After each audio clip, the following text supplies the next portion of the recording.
Depois que João Batista foi preso, Jesus foi para a Galileia, pregando o Evangelho de Deus e dizendo: o tempo já se completou e o reino de Deus está próximo. Convertei-vos e crede no Evangelho.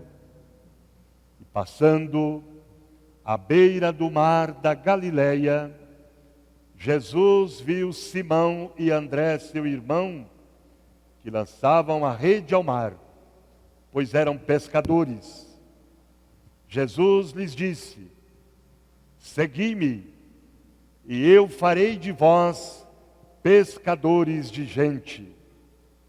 E eles, deixando imediatamente as redes, seguiram a Jesus.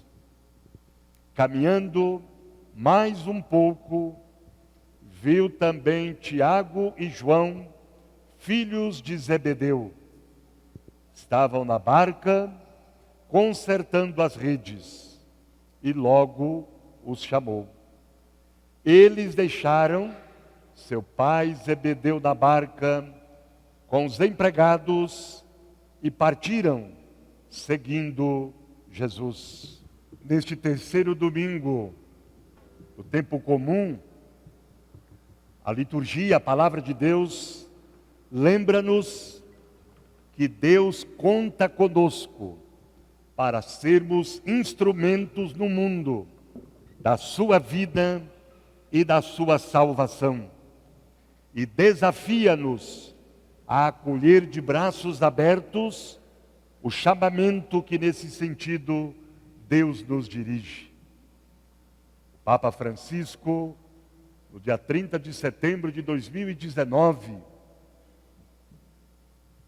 criou o terceiro domingo do tempo comum, instituiu como domingo da palavra de Deus. Nós aqui no Brasil, a Igreja do Brasil tem o costume de dedicar o quarto domingo de setembro à Bíblia, à palavra de Deus, como também todo mês. Aí nossos bispos pediram ao Papa que continuássemos com o mês de setembro. Mas isso não nos impede de, nesse dia, destacarmos a importância da palavra de Deus. E é isso que o Papa quer com o domingo da palavra de Deus. Como também a Igreja no Brasil quer, com o mês de setembro, que haja um maior interesse, uma maior familiaridade, uma maior intimidade com o livro sagrado. O livro que contém a palavra de Deus, portanto. A Bíblia, que é uma biblioteca, 76 livros, não é um livro distante, de enfeite. É um livro de cabeceira de cama. É o nosso livro de oração. É a fonte que todo dia nós devemos ir lá tomar água, nos abastecer. Deus nos livra de morrer de sede, tendo a fonte à nossa frente, tendo a palavra de Deus à nossa frente. Não podemos fazer uma leitura fundamentalista e uma leitura ingênua da Bíblia, ou seja, interpretá-la ao pé da letra, interpretar a Bíblia, a palavra de Deus, fora do contexto em que ela foi escrita. Tem um biblista bem popular que diz que estudar a palavra de Deus, interpretar a palavra de Deus, sem levar em conta a realidade de ontem e de hoje, é como manter o sal fora da comida e a lâmpada debaixo da mesa. Não podemos estudar a palavra de Deus, meditar a palavra de Deus, sem levar em conta a realidade de ontem e de hoje. Tem muitos pregadores por aí falando coisas que a palavra de Deus não fala, falando de coisas que a palavra de Deus não diz. Tem muitos pregadores por aí falando mais do inferno, do demônio, do que do amor de Deus. Porque a Bíblia nada mais é o quê? A revelação do amor de Deus pela humanidade. Como nós cantamos há pouco, no canto de entrada. O amor de Deus é eterno. O amor de Deus é eterno. E ninguém nos separa desse amor. Nem a doença, nem o sofrimento, nem a morte, nem a perseguição, nem a incompreensão, nada nos separa do amor de Deus. Então é isso que nós temos que pregar. E o Papa vai dizer, Deus quer todo mundo no céu. Deus quer o inferno vazio e quer o céu cheio. Deus não criou ninguém para o inferno. E aí essas pregações que ficam colocando medo nas pessoas, as pessoas acabam até fazendo coisas boas. Por quê? Eu vou fazer tal coisa porque senão eu vou para o inferno. Eu vou deixar de fazer isso porque senão eu vou para o inferno. Não. Não é por aí. Aí você acaba fazendo coisas não por convicção, por gratuidade, mas por medo. Ninguém tem que ter medo de Deus. O dom do Espírito Santo, o temor, não é ter medo de Deus. O temor significa que eu não quero nunca me afastar do amor de Deus. Isso que é temer a Deus, é não recusar o seu amor, a sua palavra. É preciso cada vez mais se familiarizar, ter intimidade com a Bíblia. Nós vamos encontrar às vezes pessoas que têm uma dificuldade de encontrar um livro na Bíblia. Vamos lá procurar o livro de Ruth. Vamos procurar o livro de Esther. Olha, por quê? Falta intimidade, falta familiaridade. E é isso que o Papa quer com o terceiro domingo do tempo comum, como o domingo da palavra de Deus, como também a igreja aqui no Brasil, com o mês de setembro, o mês da Bíblia. É preciso estudar a palavra de Deus. É preciso rezar com a palavra de Deus. Ela deve iluminar os nossos gestos, as nossas ações, a nossa vida cotidiana, para que assim a nossa vida toda esteja de acordo com o amor de Deus, esteja de acordo com o projeto de Deus. Por isso a importância dos nossos grupos, os pequenos grupos que se reúnem para rezar com a palavra de Deus, os grupos de base. Quem ainda não participa, faz um esforço, procure participar, se motive. Aqueles que participam, sejam multiplicadores, sejam animadores, animadoras, para que mais e mais pessoas possam se reunir nos grupos ao redor da palavra de Deus. Gente, que maravilha que seria, e que diferença faria, se nós tivéssemos milhares de grupos de pessoas que se reúnem para rezar com a palavra de Deus, para meditar a palavra de Deus, para escutar a palavra de Deus e dela tirar consequências práticas para a sua vida no dia a dia, para o testemunho da fé, para o testemunho do amor de Deus. A primeira leitura, um trecho da profecia de Jonas. Vimos que ele ouve a palavra de Deus pela segunda vez. Porque a primeira vez ele se esquiva diante do chamado de Deus. Vai a Nínive, a capital da Síria, anunciar a minha palavra.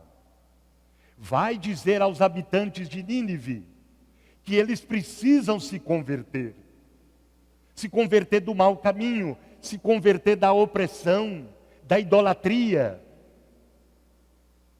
E Jonas, na primeira vez, ele foge, vai para um outro lugar, não vai para Nínive como Deus tinha chamado, ele vai para um outro lugar, e aí acontece uma grande tempestade. E depois ele é engolido pela baleia, ele vai no ventre da baleia e fica lá 3 dias. Esses 3 dias de Jonas no ventre da baleia significa o sinal da maturação, o tempo da maturação, do amadurecimento, o tempo da conversão. E aí então, da segunda vez, ele a palavra de Deus entra no seu coração e ele vai partir em missão. Ouvir a palavra não converteu apenas o povo da cidade, mas o próprio profeta, tornando-o comprometido com o projeto de Deus. Então, como faz bem, como muda o coração, como muda a vida, o escutar a palavra de Deus. Os habitantes de Nínive se converteram do mau caminho ao escutar a palavra de Deus. Oxalá também a sociedade de hoje, a igreja de hoje, ouvisse mais a palavra de Deus. Muita coisa seria diferente na igreja e também na sociedade. E no Evangelho, Jesus sai no mundo pregando a palavra de Deus, pedindo conversão, pedindo um redirecionamento de vida, um redirecionar a vida para Deus, para os valores da sua palavra, redirecionar a vida para o seu amor. E logo no início, é importante isso, diz o Evangelho, depois que João Batista foi preso. Por que João Batista foi preso? Porque ele roubou? Porque ele cometeu delito? Não. João Batista foi preso porque ele anunciou a palavra de Deus no seu tempo. Porque ele denunciou as coisas erradas do seu tempo, as injustiças. Porque a sua palavra, a palavra de Deus que ele anunciava, o testemunho que ele dava da palavra de Deus, incomodou muita gente, principalmente os poderosos. Por isso João Batista foi preso. E depois, claro, ele foi degolado também. E assim todos aqueles que procuram ser fiéis à verdade da palavra de Deus, que não se conformam com as injustiças presentes no mundo, que denunciam as injustiças, têm que estar preparado para todo tipo de perseguição, de sofrimento, de calúnia e de incompreensão. O padre Júlio Lancelotti e tantos outros e outras que o digam. Mas como diz o apóstolo Pedro, é melhor sofrer fazendo o bem, se esta for a vontade de Deus, do que praticando o mal. E aí Jesus vai para a Galileia. É outra coisa importante. Jesus vai para a Galileia, porque a Galileia era o lugar de gente considerada impura para os judeus. Era um povo pagão, gente marginalizada, excluída. E é justamente a partir desse lugar social, de gente marginalizada, sofrida, que Jesus vai iniciar a sua missão. A Galileia dos pagãos, a Galileia dos marginalizados. Por isso nosso querido Papa Francisco tem insistido, pedido para que a igreja esteja nas Galileias de hoje, nas periferias geográficas, nas periferias existenciais, aonde tem gente sofrendo, aonde tem gente excluída, gente marginalizada, aonde a vida não está acontecendo, a igreja deve ali estar presente com o anúncio e o testemunho do Evangelho. Jesus vai para a Galileia pregando o Evangelho de Deus. Ele mesmo é o Evangelho de Deus, enquanto enviado para humanizar o mundo, mediante sua mensagem e, sobretudo, o estilo de vida. Por isso, o Evangelho de Deus e o Evangelho de Jesus são uma coisa só, porque é a sua própria pessoa. É Jesus de Nazaré, aquele que passou a vida fazendo o bem. A pregação de Jesus consistia no anúncio do reino e o convite à conversão. O tempo se completou, já se completou. O reino de Deus está próximo. convertei-vos e crede no Evangelho. O tempo se completou aqui não significa tempo cronológico, mas o tempo oportuno e favorável. Uma oportunidade única que não pode ser desperdiçada. É o tempo que os profetas do Antigo Testamento sonharam. E o inaugurador, o realizador desse tempo é Jesus, que instaura o reino de Deus, o reino novo, que é o conteúdo da sua pregação, o reino de Deus. Então, quando fala o tempo se completou, quer dizer, chegou Jesus. A palavra de Deus, aquilo que Deus prometeu no Antigo Testamento, se realiza em Jesus. Por isso que lá no Evangelho de São Lucas, quando Jesus apresenta na sinagoga de Nazaré, lugar de oração do povo judeu, o programa de sua missão, no finalzinho então ele diz: hoje se cumpriu esta passagem da Escritura que acabastes de ouvir. Então em Jesus o tempo se completa, o tempo se realiza.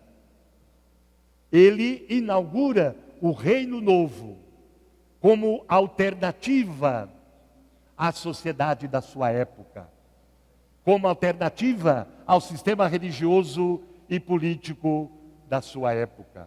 E é claro que essa proposta continua válida para todos os tempos. Nós também temos que apresentar um projeto alternativo à sociedade de hoje. Uma sociedade marcada pela mentira, pelo ódio, pela desigualdade, por tantas maldades. Temos que apresentar um projeto alternativo a tudo isso. O reino de Deus não é uma promessa de esperança para um bem-estar futuro, não é uma promessa para o além, mas a proposta de Deus para o hoje da história. E é isso que nós rezamos no Pai Nosso. Venha a nós o vosso reino. Deus não quer que nós tenhamos uma vida digna, uma vida melhor, depois da morte. Como às vezes se dizia, né? Antigamente. Sofra bastante, meu filho. Aceita tudo isso, é vontade de Deus, porque depois você vai ganhar o céu. Não, não, não, não. O céu começa aqui. Deus quer que todos os seus filhos e filhas, desde agora, tenham uma vida digna, o necessário para viver decentemente. Deus quer que aqui e agora nós tenhamos as condições dignas para uma vida humana. Que todos tenham o pão de cada dia, trabalho, moradia, enfim, não depois da morte, porque senão não tem nem sentido. Então o reino começa aqui, portanto, o reino de Deus consiste na transformação deste mundo num mundo novo, totalmente inclusivo, humano, igualitário e fraterno. Jesus diz que o reino de Deus está próximo. Aqui não tem nada a ver com a parousia, com a segunda vinda de Jesus, com a volta de Jesus. Como alguém diz, Jesus está voltando. Jesus já está no meio de nós. E Ele vem todos os dias. Na sua palavra, nos apelos da sua palavra, na vida da comunidade, nos sofredores e sofredoras e nos pobres. O reino está próximo, porque Jesus é o reino em pessoa. A presença de Jesus no mundo significa que o reino de Deus começou a ser construído. Todos os gestos de Jesus, as suas curas, os seus milagres, são sinais de que o reino chegou. O reino está acontecendo, o reino novo, o mundo civilizado, o mundo de fraternidade, o mundo de irmãos e irmãs está acontecendo. E para participar desse reino, não são necessários rituais de purificação. mas apenas a conversão e a adesão ao Evangelho. É o que Jesus pede. Jesus não pede rituais, sacrifícios para acolher o seu reino, mas ele pede conversão e adesão. Convertei-vos e crede no Evangelho. Conversão ao projeto de Deus, que é mudança radical de mentalidade, que envolve o jeito de ser, de pensar e de agir. Conversão a Jesus Cristo, a sua proposta. E crer no Evangelho significa aceitar e aderir ao projeto libertador de Deus por meio de Jesus Cristo, fazendo opções iguais a dele, tendo os mesmos sentimentos dele. Após sintetizar a atividade e o anúncio de Jesus, o evangelista Marcos apresenta o início da formação do discipulado, com o chamamento dos primeiros discípulos. Os 4 primeiros significando a universalidade da missão da salvação. Os 4 pontos cardeais, os 4 pontos da terra. Todos são chamados. Deus quer que todos, todas, sejam colaboradores, colaboradoras dele, na realização do seu projeto, para transformar o mundo segundo o seu amor, segundo a sua vontade, segundo a sua palavra. Segui-me, e eu farei de vós pescador de gente. Ser pescador de gente não é recrutar as pessoas, não é recrutar fiéis, não é proselitismo. Venha para cá que a nossa é melhor. Venha para cá que a nossa tem isso, tem aquilo outro. Não é isso ser pescador de gente. Mesmo porque é necessário entender que o mar, para o mundo bíblico, tem o sentido de perigo, evoca morte e domínio do mal. Portanto, ser pescador de gente é libertar as pessoas do domínio do mal. É libertar as pessoas das forças da morte, das forças contrárias à vida. Isso é ser pescador de gente. É atrair as pessoas a esse reino novo inaugurado por Jesus. É atrair as pessoas à proposta libertadora de Jesus. E chama-nos muita atenção a maneira como esses homens simples acolheram o chamado de Jesus. Deixaram as suas barcas, deixaram as suas profissões. Não colocaram dificuldades, não arrumaram desculpas, justificativas para dizer não ao chamado, como muitos fazem hoje. Quando são chamados para um compromisso na igreja, uma coordenação, uma atividade pastoral, colocam um monte de dificuldade. Esses discípulos não. Por quê? Porque para eles o viver é Cristo. Porque acolheram a palavra de Deus. Só quem acolhe a palavra de Deus, só quem está identificado, configurado, apaixonado por Jesus, é capaz de colocá-lo como prioridade na sua vida. Foi o que aconteceu com esses homens.